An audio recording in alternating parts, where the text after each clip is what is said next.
Hi everyone, good morning, welcome to another mini blog. তো গত শনিবার সারাদিন কি করেছি চলো তোমাদের সাথে শেয়ার করি।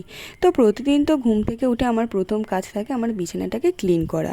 বিছানা ক্লিন না থাকলে না আমার মুড একদম ভালো থাকে না। তারপরে তো চলে না ব্রেকফাস্ট বানাতে। আজ ব্রেকফাস্টে বানিয়েছিলাম ছাতুর শরবত। যেহেতু স্যাটারডে আর খাওয়ার মতো তেমন কিছু ছিল না, তো ছাতুটাই ছিল আমার বেস্ট অপশান। দেন ব্রেকফাস্ট কমপ্লিট করে বাবান সোনার সঙ্গে একটু টাইম স্পেন্ড করছিলাম। ও এখন এত দুষ্টু হয়েছে না, সারাদিন যেন মনে হয় ওর সাথেই টাইম স্পেন্ড করি, আর ওর দুষ্টুমি দেখেই যেন সারাটা দিন কাটিয়ে। দেন স্নান করে ফ্রেশ হয়ে লাঞ্চ করে নিয়েছিলাম। আজ লাঞ্চে ছিল ভাত, আলু সেদ্ধ, কাঁচকলা ভাজা, বেগুন ভাজা আর মুগের ডাল। দেন লাঞ্চ করার কিছুক্ষণ পর আজ খেয়েছিলাম একটু টক দই। তারপরে তো সন্ধ্যেবেলা আর তেমন কোনো কাজ ছিল না, তো বসে টিভি দেখছিলাম।